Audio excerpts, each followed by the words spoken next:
Welcome, everyone, to the Avive podcast. My name is JF Benoit. I'm your host, best-selling author of Addicted to the Monkey Mind, Change the Programming That Sabotages Your Life, and my current book, Avive, An Adventure in Belonging. I'm glad you're tuning in today, and we're going to dive in deep today and looking at the dynamics of our emotional reaction, our emotional well-being, and how we spend so much time struggling to be authentic with ourselves and with other people, and how that affects our sense of belonging.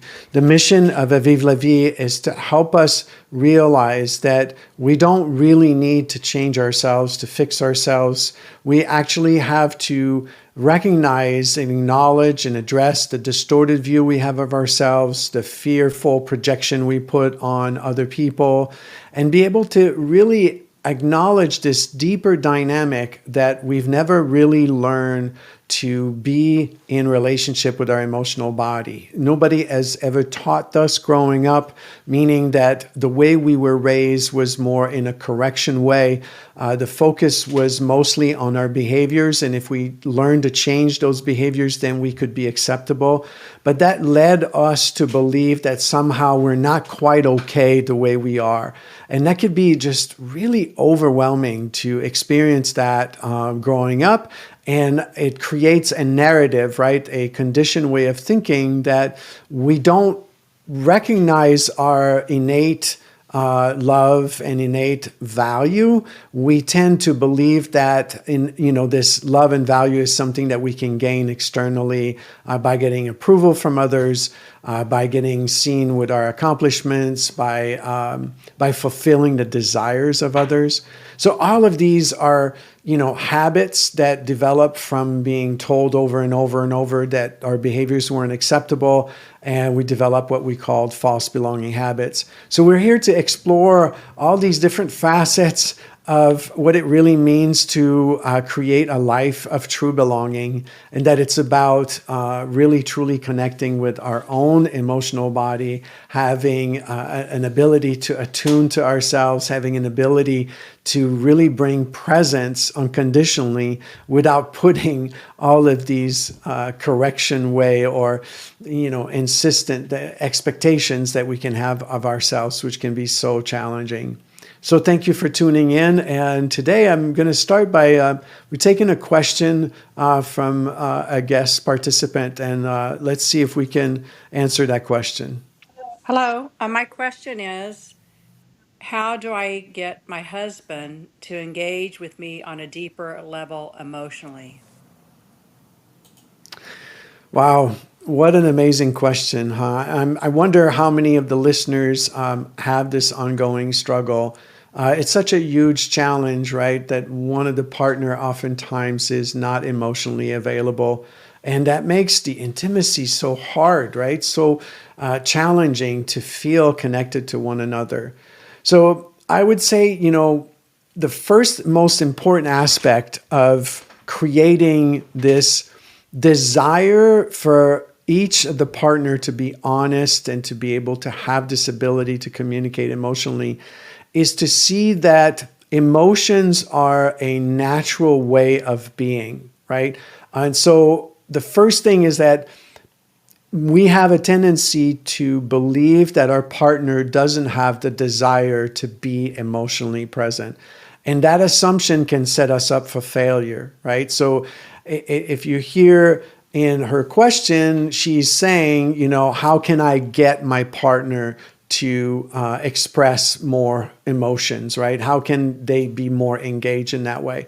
So we have to be careful not to make the assumption that the partner doesn't want that. And it can be hard to believe, because oftentimes it seems like we're asking for emotional presence and we're not getting it, right? And that usually is more of an indication of a fearful sense that the person is not safe within their own emotional body. Another thing to pay attention to is who is the person out of the couple, right? That is the most emotionally safe, that is the most emotionally available. And I'm not asking, us to be in charge of the other person way of being, right? But at the same time, we have to realize that some of us have had more experience, right? Or grew up differently perhaps than our partner and feel safer than our partner being emotional. So it's important to create environment that are safe for our partner to do so. It's important to share with our partner ways that are inviting instead of, oftentimes it's like a demand, right? It's just like, why aren't you available? Or, you never tell me how you feel. Or, all of these really, that's well intended. The goal, right, is like, hey, I want more connection with you. And I want you to like wake up and, I want to shake you up, and which is all great. But I think what it does is it has a tendency to not create the safety that is needed to create that connection. So that ability to create safety is by sharing what it means to you, right? Sharing with your partner, I noticed the other day you just told me that you felt stressed about this, even though it might not be super comfortable for me to hear, everything that you're stressed about, but I felt more connected with you. And I really like when you take the time to just tell me, like, give me a little bit of a report, like what's happening for you. And so start building, right, these little building blocks one at a time by actually noticing what are the little ways that your partner is already showing up. Instead of constantly following the expectation that they're not meeting, right, that they're not emotionally available.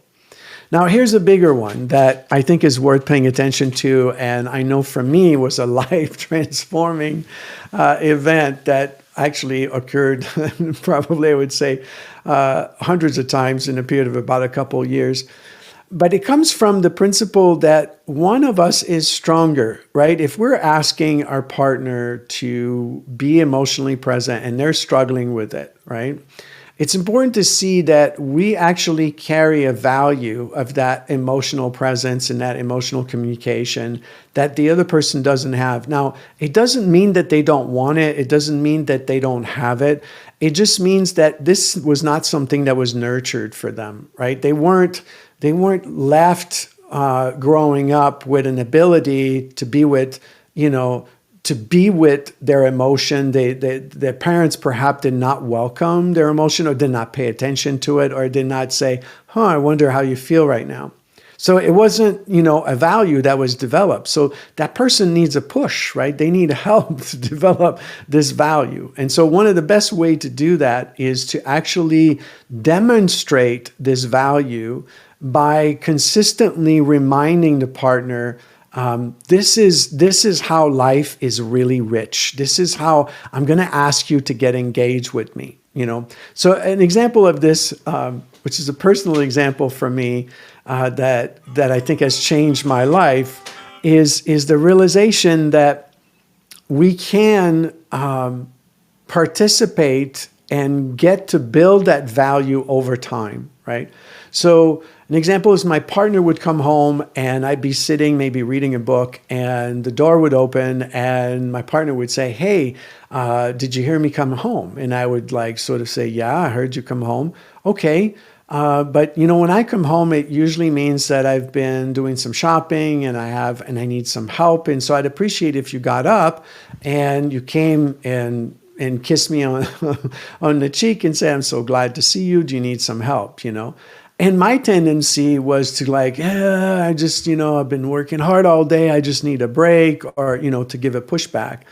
And what she would do is very calmly, right, look at me and said, it means a lot to me that when you make that time to that connection, it's just going to take you a minute. So would you come, So it's important to notice that what she was modeling to me, right, was that the way love shows up in a relationship, the way we are emotionally engaged is by getting outside of our comfort zone, right? Like inviting me to get up, inviting me to greet her, to help her, and which I was in this world of being, self-absorbed and isolated in my own world. And I just want to check out, which, there's nothing wrong with wanting to take some time to yourself, but that wasn't what I was doing, right? I was just trying to tune out the whole world, and I was missing out on being emotionally involved. And so what happened is, because my partner was willing over time to be consistent. Again, I'm not talking about coming from resentment, right? Resentment would like be the way it would show up is like, this is frustrating. I do all the shopping and you're not even showing up at the door to greet me and open it. That's not inviting. That's not modeling, right? And it's not inviting emotional connection. So I would invite you to notice that the very thing that we seek, that when we want our partner to be more emotionally available, it's so crucial to see that we can be a role model for them. We can help them gradually move into it, which is what happened to me, is that after several times, it took a while because I was pretty stubborn, but I would say, what starts happening is I started experiencing in my own emotional body, oh, it does feel good to get up and kiss her and look at her, and she's looking at me back. And then I said, oh, what happened? Like, how was your shopping? And she'd tell me a little bit about her day, and I felt better. I actually felt like, oh, this is what love does, right? This is the engagement. And now I naturally do it. I just enjoy getting engaged on that level. And this is something that wasn't part of my value system to begin with.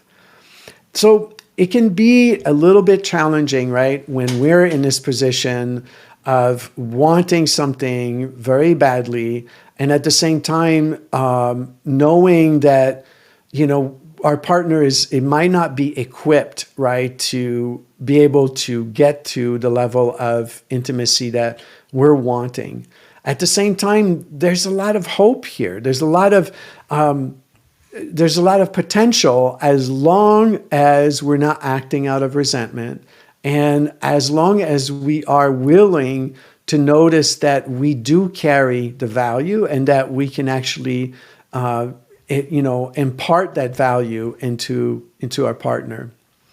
So there's another level of bringing emotional sort of connection with the couple, and it's really through the mundane, through things that we do every day, and getting to share with our partner the things that we really appreciate about each other, right? So an emotional connection could be as simple as like, I've been noticing that you're doing the coffee every morning, and you just do it like every day. And it's such a pleasure for me to come and wake up and know that the coffee, I can smell the coffee. And I really love that. So thank you so much. So now again, we're modeling, right, the little things that the partner's doing, and we are expressing gratitude, and we are actually connecting emotionally when we're doing that. So I want to thank Cecilia for that great question today about how can we bring our partner to be more emotionally present. It's a struggle that I think exists, that's epidemic in our society, that one of the partner has a struggle to be vulnerable with the other partner. And I want to invite you to see yourself as playing an active role in that relationship, and not just to sit on the sideline or keep expecting your partner to know how to deliver that. And also, as I mentioned, to really release the expectation that your partner should know how to do this. So thank you for tuning in today in this short episode of, Avive La Vie, an adventure in belonging, where together we learn how to be more in connection and choosing connection as a way of living, and not letting our, conditioned mind dictate how we, experience moment to moment.